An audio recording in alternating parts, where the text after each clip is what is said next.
first step towards achieving your dreams is having the right coach. Get the best education with CAD.com Lab and make your AutoCAD do the 3Ds Max. Dreams come true. Download the app now.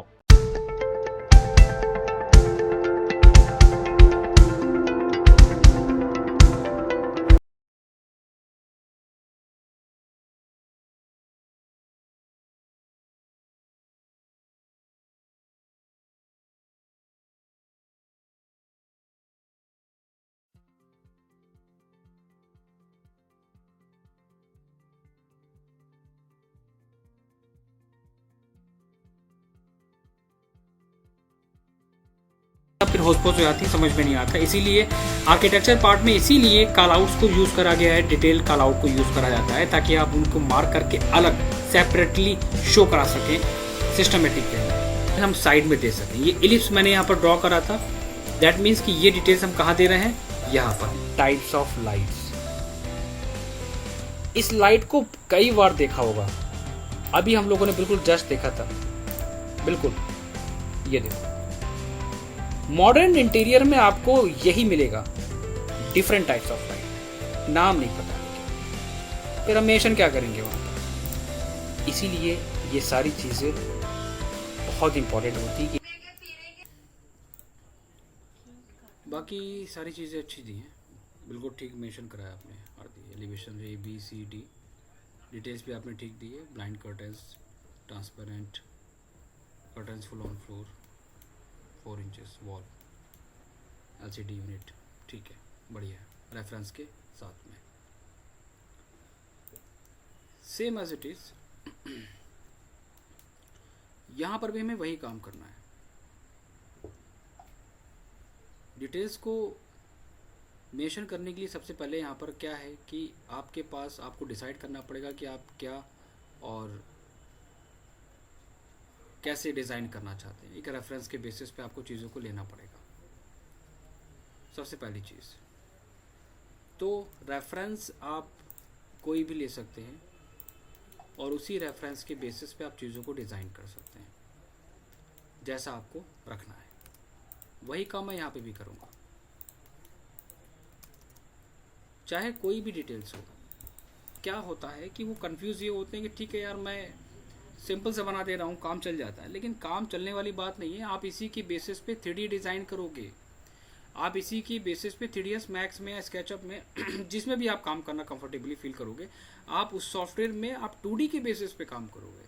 और 99%, ना कि 100, 50% या 40%, 99% आपको बताऊँ, 90 और 99 की जितने भी फ्रेशर्स हैं, बिगनर्स हैं, वो डायरेक्टली डिज़ाइन करते हैं 3D सॉफ्टवेयर में। वो ज़रूरत नहीं समझते हैं कि हम कैड से डिटेल्स को लेके जाएं। फिर वो क्या करते हैं, वहाँ पर अंदाज़ा लगाते हैं। मैक्स में होते हैं तो वो ब्लॉक्स डाउनलोड करते हैं, 3D मॉडल्स। स्केचअप में होते हैं तो वो लाइब्रेरी डाउनलोड करते हैं, वेयर हाउस से लिया और चिपका दिया, स्केल करा, बस हो गया।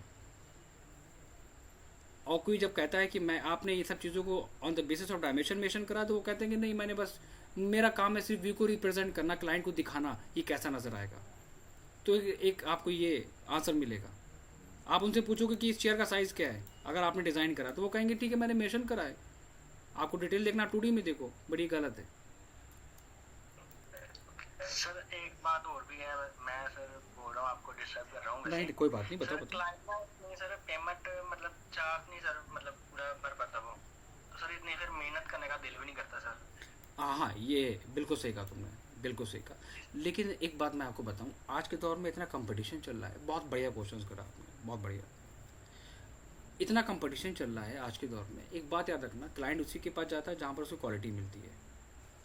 अगर हम नॉट यू, अगर हम ये चीज़ जितनी सोचने लगेंगे ना, तो हाँ जी, बताइए, आप भी बताइए। तो कुछ बोलना चाहूँगा इस बात पे। हाँ, बताइए। मतलब मेरे को सब प्रकार के मिलते हैं मेरे को, मैं खुद को ही करता हूँ सर काम। बिल्कुल बिल्कुल कई क्लाइंट ऐसे मिलते हैं मेरे को, वो ऐसे बोलते हैं पैसे आप जितने चाहिए पैसे ले लेना, मेरा काम सही होना चाहिए। वेरी गुड, देखो आगे ना वो बात। मतलब मेरे को एक क्लाइंट ऐसा मिला है सर, वो बोलता है कि चाहे आप कितनी भी स्टडी करना पड़े, कितना भी लोग, कितना भी पैसा की चिंता मत करना। 100% आपकी जो फीस है उससे डबल पैसे ले लेना। 100% एग्री मेरा काम करता हूँ सही मैं, होना चाहिए। 100% मैं एग्री करता हूँ। तो देखो यहाँ पर ऐसा सारे नहीं मिलते, लेकिन सर अगर एक भी क्लाइंट ऐसा मिल जाए ना तो पूरी साल की मतलब रिकवरी हो जाती है उससे। पूरी रिकवरी हो जाती है। लेकिन कुछ यहाँ पर कुछ पॉइंट्स मैं एक्सप्लेन करने के लिए बोलूँगा। देखो एक बात ध्यान रखना सभी लोग, अपना क्वालिटी ऑफ वर्क को मेंटेन करना बहुत इंपॉर्टेंट होता है। आप जब प्रोफेशनल वे में होते हैं ना, तो आप ये नहीं सोचते कि अगर 4 दुकानें हैं, कोई 4 शॉप है किसी भी जनरल स्टोर्स की, अगर वो सब लोग एक ही रेट देंगे तो फ़ायदा क्या होगा? उन चारों में कंपटीशन होगा। अब कंपटीशन का क्या है कि जहाँ पर उसको अच्छे प्रोडक्ट्स मिलेंगे कम रेट में, तो क्लाइंट्स वहीं, कस्टमर वहीं जाना पसंद करता है। तो आप कभी भी अपने क्वालिटी ऑफ वर्क से कंप्रोमाइज़ मत करिएगा। ये मत सोचिएगा कि क्लाइंट हमको सिर्फ। जी राकेश। हाँ सर, मैंने ऐसे देखे, मतलब कई क्लाइंट मेरे को, जैसे कि मैं प्लान बना के देता हूँ, वो मतलब नॉर्मल नक्शा बनवाते हो तो मैं बना के दे देता हूँ। हाँ, लेकिन मतलब वो पैसे पूरे पे नहीं कर पाते, लेकिन उनके थ्रू मेरे को काम मिला है। काम मिला है, वेरी गुड। तो ये चीज़ें क्या होती हैं कि देखो, बहुत सारे लोग क्या सोचते हैं कि यार यार ठीक है, मुझे इतने पैसे दे रहा है कि मैं इसमें क्या बनाऊंगा, क्यों मेहनत करूं। आप लॉस कर रहे हो। आप फ्यूचर में आप अपने बिजनेस को वहाँ पर आप स्टॉप कर रहे हो। अगर आपको बिजनेस करना है तो आपको खुद को लॉस करना पड़ेगा। जब तक आप खुद को लॉस नहीं करोगे तब तक आप प्रॉफिट ही नहीं ले पाओगे फ्यूचर में। तो और ये सर मैं रियली बता रहा हूँ कि मैं अगर कोई प्लान बना के देता हूँ तो मुझसे 1 घंटा लगता है। सही बात है। 1-1.5 घंटा 2 घंटे मान लो मैक्सिमम, अगर चेंज करवाए तो बार बार। तो अगर वो 2,000 रुपये 2,500 रुपये दे रहा है तो मैं ले लेता हूँ। कई मतलब वैसे मैं 4,000 रुपये चार्ज करता हूँ नॉर्मल काम के, लेकिन कोई देता है ना 2-2,500 रुपये, तो मैं उसको ऐसे मतलब निराश नहीं करता, ले लेता हूँ। बिल्कुल सही, वेरी गुड। तो ये सारी चीज़ें अंकुश ध्यान रखो, है ना। और यही सब प्रैक्टिकली चीज़ें हैं। हमेशा लाइफ में याद रखना, जब तक अपना लॉस नहीं करोगे तब तक प्रॉफिट नहीं मिलेगा। और अगर आप अपना प्रॉफिट देख के सामने वाले को लॉस कर रहे हो तो आप फिर बिजनेस नहीं कर पाओगे। ये है। तो अब हम आगे बढ़ते हैं। इसमें जो सबसे इम्पॉर्टेंट चीज़ होती है वो हमारी होती है डिटेलिंग करना। डिटेलिंग का मतलब होता है कि हमने ओवरऑल जितने भी ऑब्जेक्ट्स क्रिएट करे हैं उनके बारे में बताना। क्या आपने डिज़ाइन करा है, आप उन पे टैग लगाओगे। एक बात का ध्यान रखना, मैंने ऑलमोस्ट सभी लोगों को डिटेल्स मेंशन करी है। अगर आप जो भी लूवर्स दे रहे हो, जो भी आप WPC वगैरह दे रहे हो, आप कैटलॉग के बेसिस पे मेंशन करना। वहाँ पर सारी साइजेस मेंशन है, उन्हीं साइजेस को आप वहाँ पर एक नोट में डाल के साइड में मेंशन कर सकते हो हर एक चीज़ को। तो ये सारी चीज़ें आपको करनी है। वॉल फिनिश आपकी कहाँ पर है, बेड साइड टेबल आपने फिनिश करी है, क्या फिनिश है आपकी, आप उसको मेंशंस करोगे। एक बहुत अच्छा क्वेश्चन मैं करूँगा अभी मैं ऑलमोस्ट सभी मेरे पास प्रोफेशनल्स हैं, बहुत सभी लोग काम कर रहे हैं। फ्लोर फिनिश हमने वहाँ पर वो दे दिया। हम लोगों ने क्या पढ़ा था, पेंट के बारे में पढ़ा था, PT। आप पेंट को यहाँ मत भूलो। जब हमने आर्किटेक्चर में डिटेल्स में काम करा था तो हम यहाँ पे भी डिटेल्स में काम करेंगे। पेंट के बारे में दो, PT पेंट, इसका टैग लगाओ, WD wood finish, stone finish, ST paint, PT glass, GL code के साथ काम करो। जितना डिटेल में काम करोगे उतनी हैबिट बनेगी और उतनी ही चीज़ें समझ में आएंगी। तो ये मत सोचो कि हमको लॉस है, हम इस पे काम करेंगे तो हमको लॉस हो जाएगा और ये हो जाएगा। ठीक है, ये सब बातें मत सोचो, प्रैक्टिस करो और जितना हो सकता है कि उतनी चीज़ों को कवर करो। यहाँ पर टैगिंग बहुत इंपॉर्टेंट चीज़ है। आप टैग दो कि आपने क्या क्या ऑब्जेक्ट्स क्रिएट करे हैं उनके बारे में, हर एक पार्ट के बारे में। तो जैसे मैंने यहाँ पर बताया कि ठीक है, मैं आपको अलग बताऊँगा इस डिटेल्स में। बहुत सारे लोग कहते हैं कि सर क्या हम इसको कलर कर सकते हैं। कलर वगैरह कर सकते हो, आप मेंशन कर सकते हो, लेकिन फिर डिटेल्स और कलर दोनों में फिर दिक्कत आएगी इसमें। ठीक है, तो आप सिर्फ नॉर्मल मेंशन करो। आप 3D व्यू, आप अपना 3D रेंडर निकालने के बाद इसमें अटैच करा के शो कराते हैं ना कि this one is reference image. ठीक, सारी चीज़ें मेंशन करने के बाद फिर आपकी बात आती है, आप छोटे छोटे ऑब्जेक्ट्स पे फिर आप डिटेल देना स्टार्ट करोगे। जैसे कि हमने यहाँ पर मान लिया था कि हम यहाँ पर क्या देंगे, ग्लास फिनिश देंगे, तो मैंने ग्लास फिनिश वहाँ पर दे दिया। बहुत हर एक चीज़ को कलर कॉम्बिनेशंस के साथ मेंशन करना है। रूम को डेकोर करोगे तो आप उसका एक रेफरेंस लोगे ना। आर्किटेक्चर में हम लोगों ने जैसे एलिवेशन पे काम करा था तो रेफरेंस लिया था। अच्छा, मतलब इंटरनेट से उठा के उनको मतलब उनका फिर चेक करवाएंगे कि आपको कौन सा पसंद है। हाँ वही चीज़ है ना, अगर आप 3D भी डिज़ाइन करोगे तो 3D भी आप रेफरेंस लेके ही करोगे। अब ऐसा तो कोई इतना क्रिएटिव बंदा, इतना तो कोई क्रिएटिव आज के दौर में पैदा ही नहीं हुआ कि उसके माइंड में पहले ही आ जाएगी इमेजिनेशन पावर कि हाँ हमें बनाना क्या है। तो रेफरेंस हर एक चीज़ के लिए बहुत इंपॉर्टेंट है, और रेफरेंस अटैच करा के आप फिर वहाँ पर मेंशन करेंगे कि आपने क्या डिटेल्स दी है, चाहे आपके 2 रेफरेंस हो चाहे आपके 3 रेफरेंस हो। आपने रेफरेंस को लिया और सेम एज इट इज़ आपने रेफरेंस को दे दिया कि this one is reference image 1। Mute कर लो राकेश, थोड़ा सा नॉइस। अगर हमने यहाँ पर बेड साइड टेबल को दिया है तो आप बेड साइड टेबल का भी एक रेफरेंस दे सकते हैं। इससे क्या होता है, चीज़ें क्लियर होती हैं। मैं एग्जांपल ले रहा हूँ कॉपी करके,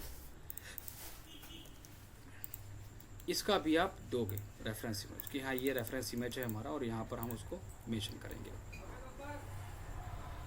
ये होता है तरीका काम करने का इसमें, अलग अलग डिटेल्स के साथ।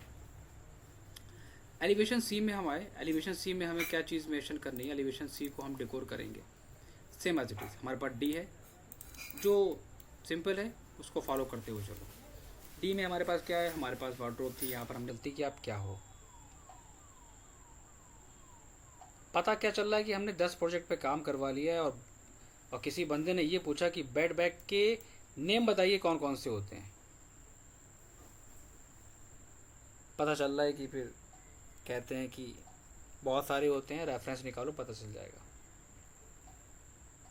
या फिर ये इंपॉर्टेंट पॉइंट क्यों है, आप ये चीज़ सोच रहे हो। मैं इसलिए नहीं पूछ रहा हूँ आपको पता या नहीं पता है, मुझे पता था कि आप लोगों को नहीं मालूम होगा। ये मैं इसलिए पूछ रहा हूँ कि अगर आप किसी प्रोजेक्ट पे काम कर रहे हो, क्लाइंट के किसी की भी प्रोजेक्ट पे काम कर रहे हो, और किसी अगर थर्ड पर्सन ने बात पूछी आपसे, तब आपको ये चीज़ फील होगी। इसलिए ये क्वेश्चन हमने करा, वरना मैं नहीं पूछता। कि हमें चीज़ों के तो पता है, चीज़ों के बारे में तो मालूम है कि हम रेफरेंस निकाल के हम चीज़ों को मेंशन कर रहे हैं, ये सब चीज़ें मुझे सब आइडिया है मुझे इसके बारे में, लेकिन ये नहीं पता है कि क्या क्या उनके नेम्स वगैरह होते हैं। बेड के नाम कौन कौन से होते हैं पता है किसी को? अच्छा, किसी ने नेम सुने हैं बेड के बारे में? नहीं सुने? King size, queen size. और बताओ, बता दे रहो, आगे बोलो। किंग साइज, क्वीन साइज, और बताओ तीसरा।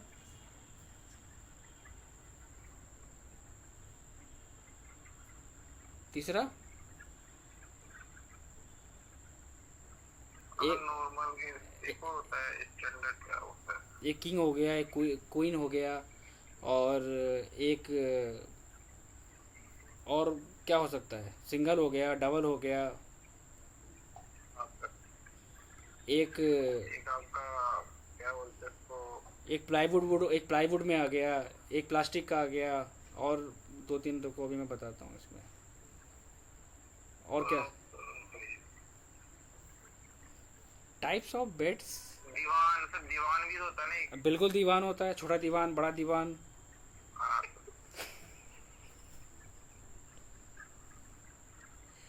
मतलब टाइप्स ऑफ में ही सब ऐड हो जाएगा। अरे अब तो खैर, तो टाइप्स ऑफ बेड के नेम, जब तक आपको उनको कैटेगरी, आपने बहुत सारे बेड के ये डिज़ाइन देखे होंगे, बट उनके नेम्स के बारे में बहुत रेयर केसेस में, क्योंकि हम लोगों ने अब शुरू से ही king, California bed size, queen size, single bed, bunk bed, सब ये सब सुना है। बट जब मॉडर्न बेड की डिज़ाइन की बात आती है तो फिर नहीं पता होता है। ये होते हैं टाइप्स ऑफ बेड के डिज़ाइंस जो मोस्टली यूज़ होते हैं हर जगह पे। और इसी तरह मैंने क्वेश्चंस करा था, प्लीज़ म्यूट करना आप। इसी तरह, इसीलिए मैंने एक क्वेश्चंस और भी करा था यहाँ पर साइड टेबल्स। राकेश म्यूट करना प्लीज़। साइड टेबल्स के बारे में, अब साइड टेबल्स के बारे में किसी ने नाम सुना है? आपने कहा था कि सर ये हैंगिंग है, और अगर किसी ने पूछा इसके बारे में बताओ, तब क्या बताओगे? किसी ने पूछा ये बेड साइड टेबल क्या होती है, तब आप क्या बोलोगे? देखा है? ऑलमोस्ट सभी ने देखा है, बट उसके नेम्स पे किसी ने फोकस नहीं करा। ये एक वो चीज़ है जो बहुत इम्पॉर्टेंट है कि एक इंटीरियर डिज़ाइनर को या किसी भी डिज़ाइनर को पता होना चाहिए। आप सोचिए बेड साइड टेबल्स के नेम क्या क्या होते हैं, कभी इस पर दिमाग गया है? वो तो टाइप्स ऑफ डिज़ाइंस हैं, ये सिर्फ टाइप्स ऑफ डिज़ाइंस। आप किसी भी, अगर आपने डेकोर करा है किसी का रूम, और रूम में अगर आपने शैंडलियर दिया है, और अगर आप जाएंगे दुकान पे, या तो आप उसकी फ़ोटो दिखाएंगे, या तो आप उसकी फ़ोटो क्लिक करके देंगे, या तो आप शैंडलियर के नाम बताएंगे। अब ये शैंडलियर के नाम आई डोंट थिंक सो किसी को पता होंगे। मैं आप लोगों के नहीं, मैं आप लोगों के बड़े बड़े लेवल की बात कर रहा हूँ। आप उनसे भी पूछ लीजिएगा जाके एक बार, 100%। अच्छे से अच्छे आर्किटेक्ट से भी पूछ लीजिएगा, 10 नाम बता दिए शैंडलियर के हमें, 10 बेड के नाम, 10 साइड टेबल के नाम, तब मान लेना कि वो है एक परफेक्ट इंटीरियर डिज़ाइनर है। ये होते हैं टाइप्स ऑफ लाइट्स। इस लाइट को कई बार देखा होगा, अभी हम लोगों ने बिल्कुल जस्ट देखा था, बिल्कुल ये देखो। मॉडर्न इंटीरियर में आपको यही मिलेगा, डिफरेंट टाइप्स ऑफ लाइट। नाम नहीं पता, लेकिन फिर हम मेंशन क्या करेंगे वहाँ पर? इसीलिए ये सारी चीज़ें बहुत इम्पोर्टेंट होती है कि इनके बारे में जानो, ये क्या हैं, ठीक है? तो ये सब चीज़ें स्टडी करवाऊँगा मैं, तो ये सब मैं दूंगा, अभी नहीं, बाद में दूंगा, पहले थोड़ी मेहनत कराऊंगा मैं। सोफ़े के बारे में लोगों को पता है। अब मैंने पूछा साइज़ नाम बताओ, नाम नहीं पता। क्या है? सिंगल, डबल, 3, बस। तो इन सारी चीज़ों पे फोकस करना है। आप जब इनके नेम अपनी टैगिंग के साथ यहाँ पर देंगे, देन वो आपका परफेक्ट इंटीरियर डिज़ाइन कहलाएगा। अभी क्या है कि हम सिर्फ ओवरऑल डिटेल दे रहे हैं ऑब्जेक्ट्स की। ये बेड साइड टेबल की डिटेल्स क्या है? आपने यहाँ पर उसको डिज़ाइन करा है, उसका रेफरेंस इमेज लगाया है, उसका नाम मेंशन करा है, तो वो होगी कंप्लीट डिटेल। आपने यहाँ पर लूवर्स को मेंशन कर दिया है, लेकिन ऐसे काम नहीं चलता है। अभी मैंने क्या बोला था कि आप कैटलॉग के बेसिस पे इसको डिज़ाइन करेंगे, वहाँ से साइज़ क्या है वो साइज़ आप निकाल के फिर आप उसको देंगे अलग कॉल आउट के साथ। ये होते हैं काम करने के तरीके। खैर, मैं सारी चीज़ें शेयर करूँगा बाद में सभी लोगों को। 4 एलिवेशंस कंप्लीट करना है डिटेल्स के साथ। Point number 1, bed side table की डिटेल देनी है, प्लान एलिवेशन सेक्शंस, और लाइट कौन सी यूज़ कर रहे हैं उसका नाम आप मेंशन करेंगे यहाँ पर।